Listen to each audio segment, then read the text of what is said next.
नमस्कार सर, मैं insurance company से नेहा बात कर रही हूँ। आपके लिए हमारे पास एक बहुत ही अच्छा इंश्योरेंस प्लान है। नमस्कार सर, आपके लिए हमारे पास एक बहुत ही अच्छा प्लान है जिसमें आपको इतना जमा करेंगे और इतना मिलेगा। बैंक में जाते हैं सर, आप पैसा आपने रखा हुआ है बैंक में अपने अकाउंट में, इसका क्या फ़ायदा? ये देखिए आपके लिए एक बहुत ही शानदार इंश्योरेंस प्लान है। नमस्कार सर, मैं एलआईसी से हूँ और यह एक सरकारी कंपनी है। बाकी सब कंपनियां बेकार हैं और एलआईसी में एक बहुत ही बेहतरीन प्लान आपके लिए आया है। नमस्कार सर, आपके बच्चे के लिए एक बहुत ही अच्छा प्लान आया हुआ है। नमस्कार सर, आपके बुढ़ापे के लिए एक बहुत ही अच्छा प्लान आया हुआ है। इतना जमा करेंगे इतना मिलेगा। नमस्कार सर, अगर आपको कुछ हो गया तो आपके परिवार को कौन देखेगा? इसके लिए आपके लिए बहुत ही इंश्योरेंस अच्छा प्लान आया है। हेलो, पक गए हैं ऐसे फ़ोन कॉल से? सुन सुन के कान आपके दर्द करने लग गए हैं? ऐसे लोगों से मिल के आपको इरिटेशन होने लग गई है? हाँ, लेकिन अभी तक आपने कोई प्लान लिया भी नहीं, ना ही आपने कोई इंश्योरेंस लिया है या आपने ले भी लिया है। तो आज हम जानेंगे कि आखिर ये इंश्योरेंस की ज़रूरत ही हमें क्यों है? क्या ज़रूरत है हमें इंश्योरेंस लेने की? और अगर हम इंश्योरेंस लें तो ये हमारे किस काम आएगा? हम किस तरह की इंश्योरेंस लें? टर्म इंश्योरेंस लें, मनी बैक पॉलिसी इंश्योरेंस लें या वन टाइम में रिटर्न मिलने वाला इंश्योरेंस लें? हम आखिर तो लें क्या? नमस्कार, मैं हूँ फाइनेंशियल कंसल्टेंट एसके सिंह और आप देख रहे हैं मेरा यूट्यूब चैनल निवेश खिड़की को। आप इस चैनल को सब्सक्राइब कर लीजिए और बेल आइकन को प्रेस कर लीजिए और उसमें एल का ऑप्शन भी जो है कि आप सेलेक्ट कर लीजिए, क्योंकि इस चैनल पर आपको मिलने वाली है आपकी ज़रूरत से संबंधित भरपूर जानकारी, जो या तो आपको आने वाले किसी भी बड़े लॉस से बचा सकती है या आपको एक बड़ा फ़ायदा पहुंचा सकती है। तो आगे हम बात करते हैं कि सबसे पहले सवाल ये खड़ा होता है कि हम इंश्योरेंस पॉलिसी ले क्यों? एक्चुअली इंश्योरेंस का जो कॉन्सेप्ट है ना, वो दो सिद्धांत पे काम करता है। उसकी ज़रूरत आपके लिए मुश्किल से 2-3 हो सकती हैं। वो क्या हो सकती हैं? और ये आपको देखना भी पड़ेगा कि क्या आपको सचमुच इसकी ज़रूरत भी है कि नहीं है। इंश्योरेंस की ज़रूरत क्यों है? इंश्योरेंस की ज़रूरत इसलिए है कि मान लीजिए कि आपके ऊपर बहुत सारी फाइनेंशियल लायबिलिटीज़ हैं और आप चाहते हैं कि अगर मेरी इनकम किसी वजह से परिवार के लिए रुक जाए या आप परिवार के साथ ना रहें, तो परिवार का जो प्रेजेंट टाइम में लाइफ स्टैंडर्ड जो चल रहा है, लिविंग जो स्टैंडर्ड चल रहा है, वो बना रहे। आपके वाइफ या आपका स्पाउस या आपके बच्चों के लिए फाइनेंशियल क्राइसिस ना हो, यानी आपकी इनकम की रिप्लेसमेंट ही इंश्योरेंस है। एक तो एक चीज़ है। दूसरी एक चीज़ है इन्वेस्टमेंट। आपको इस बात को समझना पड़ेगा, क्योंकि आप इस समय जो सिनेरियो चल रहा है मार्केट में, ये भी चल रहा है कि आप एक टर्म इंश्योरेंस ले लें और एक उसके साथ कोई म्यूचुअल फंड ले लें, कोई अदर इन्वेस्टमेंट कर लें, कोई शेयर मार्केट में कोई जो है कि आप इन्वेस्टमेंट कर दें। तो इस तरह के बहुत सारे सिनेरियो मार्केट में चल रहे हैं। तो मैं आपको क्लियर कर देता हूँ ताकि कोई भी डिसीज़न लेने से पहले ठीक ठीक आपको उसके बारे में जानकारी हो। तो आप इस वीडियो पे बने रहिए, क्योंकि ये वीडियो देखने के बाद आपको इंश्योरेंस से संबंधित अपनी ज़रूरत बिल्कुल क्लियर हो जाएगी। और कोई भी कॉल, कोई भी एजेंट अगर आपसे मिलेगा तो आपको इस बात पहले से ही आपको क्लियर होगा कि आपको क्या चाहिए और आपको क्या नहीं चाहिए। सबसे पहले मैंने बात की कि आपको अपनी इनकम के रिप्लेसमेंट के लिए आपको इंश्योरेंस की ज़रूरत पड़ती है। वो आप टर्म इंश्योरेंस से भी पूरा कर सकते हैं, लेकिन इंश्योरेंस कंपनी या इंश्योरेंस पॉलिसी में इन्वेस्टमेंट का क्या सीन है, वो आपके लिए कितना ज़रूरी है। तो मैं आपको बता दूं कि जो इन्वेस्टमेंट है इंश्योरेंस की, अगर आप देखें तो म्यूचुअल फंड, शेयर मार्केट, एक लॉन्ग टर्म में अगर आप देखें तो इसका रिटर्न कम ही होता है। मैं आपको क्लियर बता देता हूँ, मैं आपको बिल्कुल भी नहीं करूँगा कि इंश्योरेंस पॉलिसी में म्यूचुअल फंड या शेयर मार्केट से ज़्यादा रिटर्न होता है, बिल्कुल भी नहीं। रिटर्न इसका कम होता है, ठीक है। तो आप इस तरह की इंश्योरेंस पॉलिसी में इन्वेस्टमेंट क्यों करें, उसका एक रीज़न है, अगर आपको ये रीज़न सूट करता है। और दूसरी बात मैं और बता दूं कि अगर आपको लगता है कि आपकी फैमिली में ऑलरेडी पहले से इतना एसेट्स पड़ा हुआ है जिससे कि आपके जाने के बाद उनको किसी भी तरह की फाइनेंशियल नीड्स नहीं है, या उनको आपके जाने के बाद आपकी इनकम की कोई ज़रूरत नहीं पड़ने वाली, तो आपको इंश्योरेंस की ज़रूरत भी नहीं है। अगर आप इस कॉन्सेप्ट को समझो, कोई ज़रूरी नहीं है कि आपके इंश्योरेंस की ज़रूरत हो। और एक चीज़ और मैं बता दूं आपको कि अगर आप इस सोच को रखते हैं कि मुझे बिल्कुल भी परवाह नहीं कि मेरे बच्चों के साथ क्या होगा, मुझे इस बात का बिल्कुल भी परवाह नहीं कि मेरी वाइफ या मेरे स्पाउस के साथ क्या होगा, तब भी आपको इंश्योरेंस की बिल्कुल भी ज़रूरत नहीं है। तो आपको इंश्योरेंस पे पैसा खर्च करने की ज़रूरत नहीं। It's all about your life, आपका थिंकिंग प्रोसेस। अगर आप इस चीज़ से कन्विंस हैं, अगर आप अपनी फैमिली के लिए बहुत एक्स्ट्रा केयरफुली हैं और आप किसी भी हालत में उनको फाइनेंशियल क्राइसिस में नहीं देख सकते, तब आपके लिए इंश्योरेंस की ज़रूरत है, नहीं तो आपको नहीं है। आप मत लीजिए। दूसरी चीज़, ये आपको देखना पड़ेगा, उसके पूरे उस चीज़ को समझना पड़ेगा, उसके बाद आप डिसाइड कर पाएंगे कि क्या सचमुच आपको इंश्योरेंस की ज़रूरत है या नहीं है। दूसरी बात, इंश्योरेंस कंपनी या इंश्योरेंस पॉलिसी में इन्वेस्टमेंट क्यों की जाए, मैं आपको बता दूं। सबसे पहली चीज़ कि अगर आपकी फाइनेंशियल नीड्स 10 साल से कम हैं, तो आप बिल्कुल भी इंश्योरेंस पॉलिसी में इन्वेस्टमेंट ना करें, क्योंकि 10 साल के टाइम पीरियड में इंश्योरेंस में का रिटर्न बिल्कुल भी नहीं होता, लगभग ना के बराबर होता है। अगर आप कोई यूलिप प्लान ले रहे हैं तो उसमें भी कम से कम 10 साल का टाइम पीरियड आप लें। अगर आप 10 साल नहीं देने जा रहे हैं तो आप बिल्कुल भी इंश्योरेंस पॉलिसी को ना लें, क्योंकि वो आपको आने वाले टाइम में नुकसान पहुंचाएगा, पहली चीज़। दूसरी चीज़ कि आप अगर इस माइंडसेट के व्यक्ति हैं जो आप समझते हैं कि मान लीजिए से आज से 15 साल के बाद आपको अपने बच्चे की हायर एजुकेशन करवानी है, या 15-20 साल में आपको एक रिटायरमेंट के लिए एक फंड चाहिए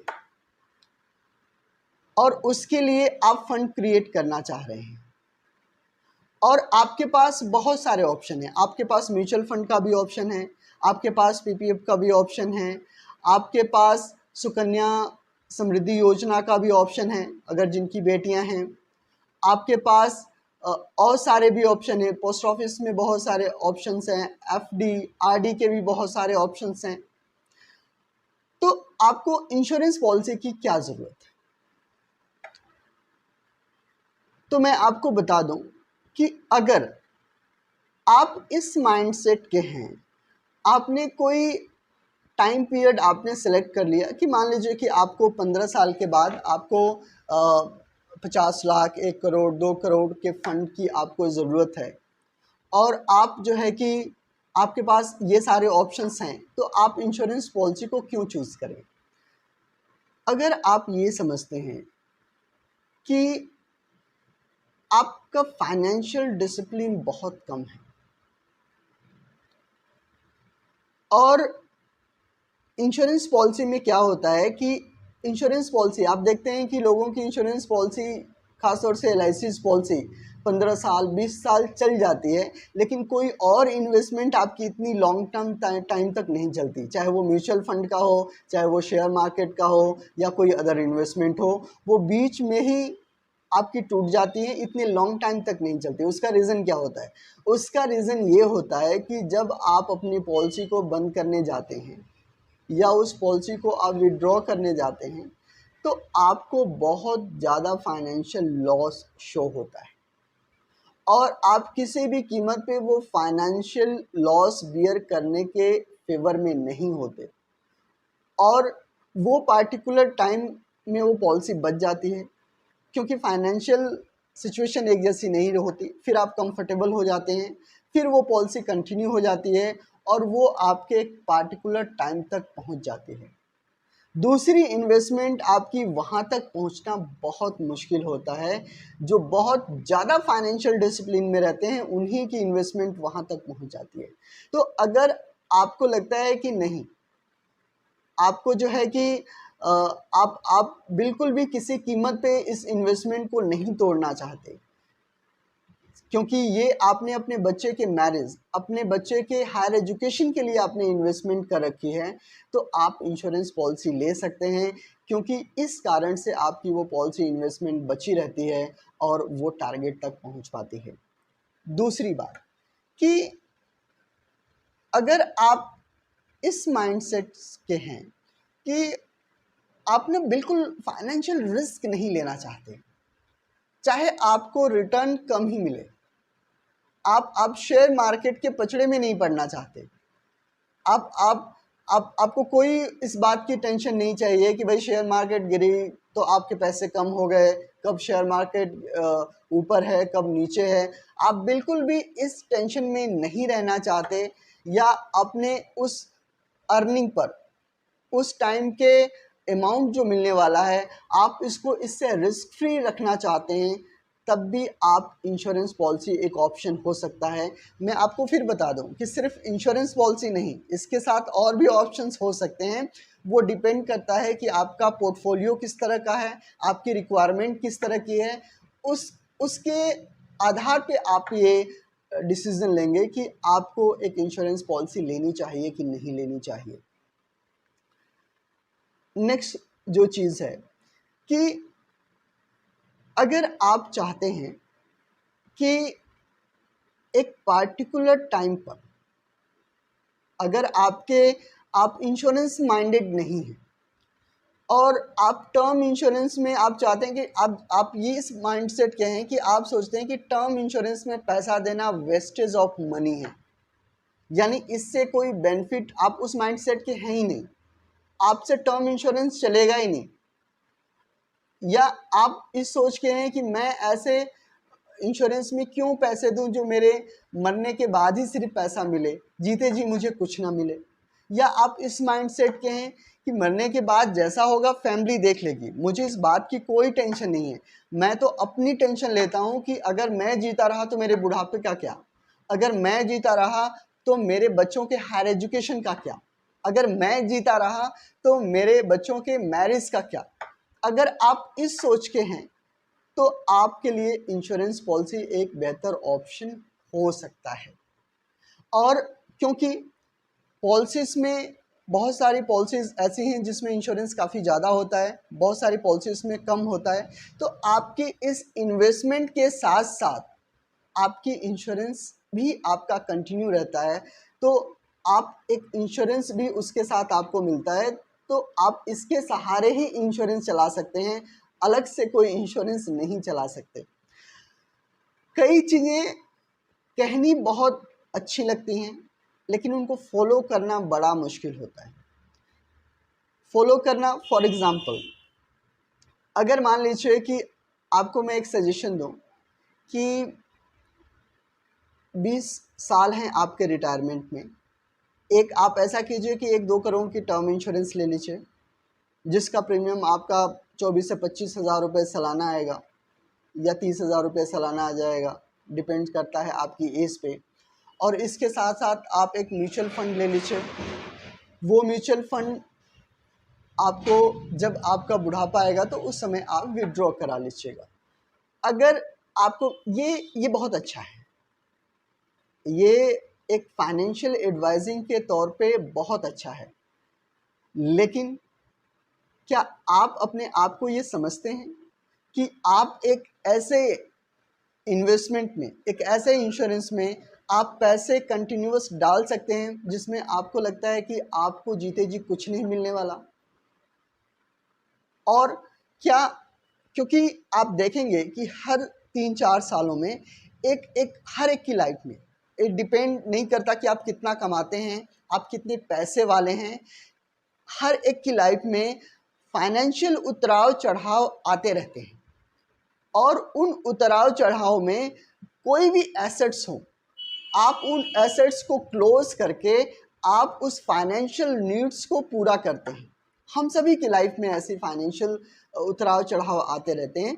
तो क्या आपका जो दिमाग है, आपका जो मन है, क्या इतना डिसिप्लिन है कि उस टाइम अपने आप को रोक पाए कि नहीं, ये आपके रिटायरमेंट के लिए म्यूचुअल फंड है और आप इसको बिल्कुल विड्रॉ कराने वाले नहीं हैं? बहुत मुश्किल होता है इसको फॉलो करना। तो इस तरह के माइंडसेट के साथ भी इंश्योरेंस पॉलिसी एक जो है कि आपके लिए ऑप्शन हो सकता है। मैं अभी इस बात पे जिक्र नहीं कर रहा हूँ कि कौन सी कंपनी का हेल्थ इंश्योरेंस लें, क्योंकि वो एक बहुत ही अलग सब्जेक्ट है। किस तरह की इंश्योरेंस पॉलिसी लें, वो भी एक बहुत अलग तरह का जो है कि सब्जेक्ट है। अगर आप स्पेशली जानना चाहते हैं तो मेरे डिस्क्रिप्शन बॉक्स में मेरा ऑफिशियल नंबर है, आप उस पर व्हाट्सअप कर सकते हैं, मुझे ईमेल आईडी पर मेल कर सकते हैं और आप मुझसे पूछ सकते हैं। अभी हम जो बात कर रहे हैं वो बात कर रहे हैं कि क्या हमें इंश्योरेंस पॉलिसी की ज़रूरत है या नहीं है, या हमें लेना है तो क्यों लेना है। तो ये सारी बातें जो है कि आपको गौर करना है। तो होता क्या है, नॉर्मली होता क्या है, आपको कोई कॉल आती है किसी भी इंश्योरेंस कंपनी से या किसी भी पॉलिसी बाजार या इस तरह की किसी भी कंपनी से। जो लोग कॉल करने वाले होते हैं वो कोई फाइनेंशियल एक्सपर्ट नहीं होते। उनके पास बदी बधाई एक कोई सामान है जो सामान को आपको बेच रहे हैं। उनको इस बात से कोई मतलब नहीं होता कि उस सामान की या उस पॉलिसी की रिक्वायरमेंट भी है कि नहीं आपके लिए, या आपका माइंडसेट क्या है उसको जानने की कोशिश वो नहीं करते। आप बैंक में जाएंगे आजकल, हमारे बैंक के जो दोस्त हैं उनके ऊपर भी बहुत प्रेशर होता है चीज़ों को बेचने का। तो वहाँ पे भी बैठे लोग आपको ये पॉलिसी आई है, वो पॉलिसी आई है, इसमें इतना रिटर्न मिलेगा, उसमें इतना रिटर्न मिलेगा, और आप वो पॉलिसी परचेज कर लेते हैं। उनको कोई मतलब नहीं कि आपकी रिक्वायरमेंट कितने टाइम में पड़ने वाली है। उनको इस बात से कोई मतलब नहीं कि क्या आपका पिछला कुछ इंश्योरेंस चल रहा है कि नहीं चल रहा है। आपका अपनी ह्यूमन लाइफ वैल्यू फाइनेंशियल क्या है, क्योंकि दे आर नॉट एक्सपर्ट। वो जो कॉल सेंटर से आपको कॉल्स आती हैं वो 12वीं पढ़े 10वीं पढ़े जो है कि हमारे बच्चे होते हैं, जिनका काम होता है लोगों को कॉल करके अपने उस प्रोडक्ट को पिच करना या उस प्रोडक्ट को सेल करना। तो वो अपना जॉब कर रहे हैं, हमें उसमें नहीं जाना है। हमें ये देखना है कि हम क्या कर रहे हैं। तो आप क्या करते हैं कि कोई भी ऐसी कॉल आती है और आप कोई चीज़ परचेज कर लेते हैं। आप ऑनलाइन जाते हैं, आप खुद ऑनलाइन जाते हैं, लेकिन आपको खुद नहीं पता होता कि आपको कितने की इंश्योरेंस पॉलिसी चाहिए।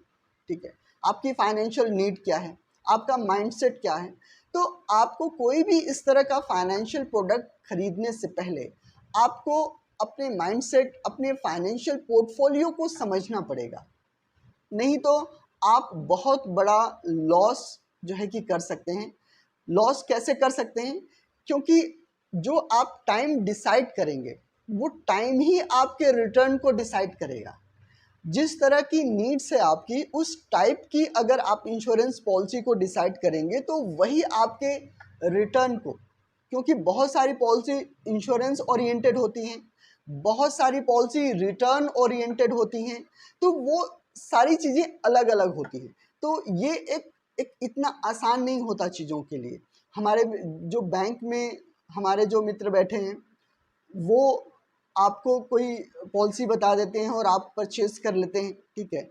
अगर बैंक, मैं ये नहीं कह रहा हूँ कि वो लोग, उनको समझ नहीं है, आपको समझना पड़ेगा कि जिससे आप कोई चीज़ परचेज कर रहे हैं उसको समझ है कि नहीं है।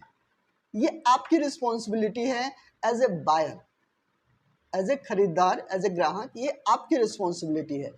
तो आप कोई भी इस तरह का फाइनेंशियल प्रोडक्ट खरीदने से पहले अपनी रिस्पॉन्सिबिलिटी को ज़रूर देखें, ठीक है, और एक अच्छे एडवाइस, एक अच्छी समझ के साथ ये डिसीज़न लें।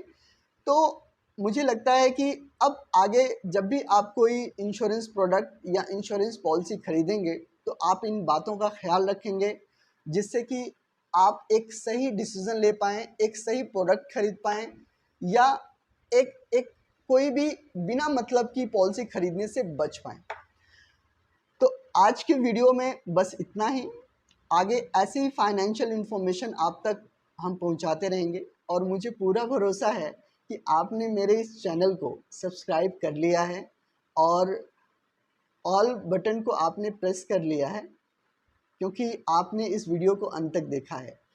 तो आज के बस वीडियो में बस इतना ही।